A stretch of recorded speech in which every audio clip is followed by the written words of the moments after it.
Good morning, my admirable friend. I hope this finds you well. It's cold here, currently 14 degrees, but it's 10 below for you. I don't know how scintillating or Buddhistic I'm going to be this morning, I tell you. It's very cold, very cold. And of course, that's becoming. I think I told you, I used to have a mantra. And of course, when I use these terms, like you, I am creating my own vocabulary, my own cartography for my own inner landscape, my own inner geography. And for me, a mantra is a repeated phrase that you can use as a kind of verbal fabrication. So, because verbal fabrication is how we talk to ourselves. We want to talk to ourselves skillfully. So, it's important for us to have skillful set phrases. At least this is something I use. This is my technique. And I have a series of set phrases, if you like, that I use as a mantra. A mantra is a group of words that you repeat constantly. And you can say it out loud or you can say it mentally. I generally say mine mentally and within. Mantra has a specific Hindu yogic technical meaning, and in some kinds of Buddhism too. Although I think in Theravada they don't use mantra a lot. But in my case, when I say mantra, this is a technique where, again, you replace an unskillful verbal fabrication with a skillful one that you consciously construct, and then you use it. So when I used to wait for the bus out in Buffalo, and it was much colder than this sometimes, I would have a mantra where I would say, there is no one who is cold, there is only the coldness. And we can have other mantras too. I think I told you one that I used many years ago was, there are no negative emotions, there are only poor breathing techniques. You can come up with whatever set of words that are most comfortable for you. And you are the one that has to design the sort of verbal fabrications that you want to have. It can be something like, everything works out more perfectly than I can possibly plan it.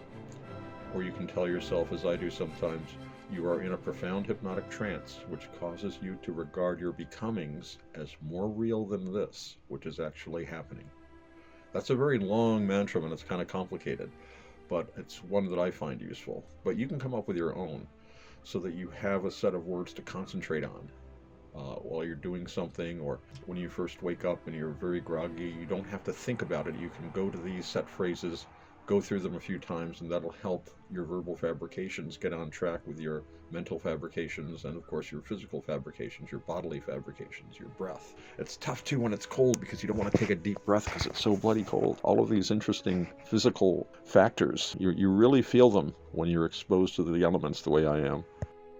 The problem is, we have a lot of verbal fabrications already, and most of them we're not even aware of. We have to look very hard at our minds before we realize what we're telling ourselves. And it's like the Buddha says, you've got your bodily fabrication, your breath, your verbal fabrication, how you talk to yourself, your inner conversation, and this is very important. And your mental fabrications, how you feel about things and how you label things, how you frame things. Say, oh no, this is bad, this is good, even. See, that's the other half of it too. We're concentrating on negative emotions because those are the ones that are really, really hitting us over the head. But positive emotions, so-called, can also be unskillful. That's the thing. We're looking for a middle path, and if you get too caught up in the happiness and joy and all of that stuff, and I think that was one of the things that you were talking about on not path, as opposed to path. If you get hung up on the positive things, that can also hold you back.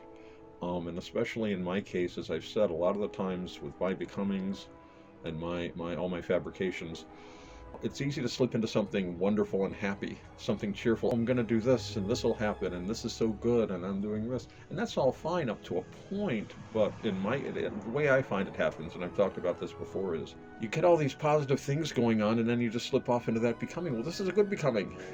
And then once you're out of the driver's seat, once you're in the becoming, bam, then you're helpless.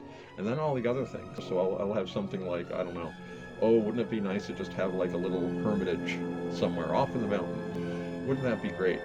And then you think of how cool it would be to be there, be by yourself, meditate, have a nice little library of Dhamma books, and just fill up the wood stove or the fireplace, and stay warm in the winter, and let the dogs in and out. And then you start thinking of things like, oh, what if I get snowed in and I hurt my leg because I'm chopping wood and I chop my foot or something? I can't get to the hospital. What if I trip and fall out? And you start thinking of all these negative things, and by that time, you've surrendered your driver's seat. So you've said yes to a single joy, so you say yes to all woe. And it's funny how Nietzsche's aphorism can work domically that way. So once you've said yes to all these joys, it makes you very vulnerable to all the woes because you've given up your driver's seat. You're happy. It's like when you jump out of the airplane and you're like, wow, this is great. And then you go to pull the ripcord, and it's like in the Bugs Bunny cartoon where the pack opens, and instead of a parachute coming out, you've got pots and pans and a bedroll, a couple of cans of beans. In other words, you prepared for something else, and you've taken a course that you're not prepared for. And that's how these becomings can work. We have to be wary of always having that observer there. Remember, you were asking which you do you identify with. The you that wonders which you should identify with is the one you should identify with. The one that says, hey, these feelings are unskillful. I don't need to be miserable like that.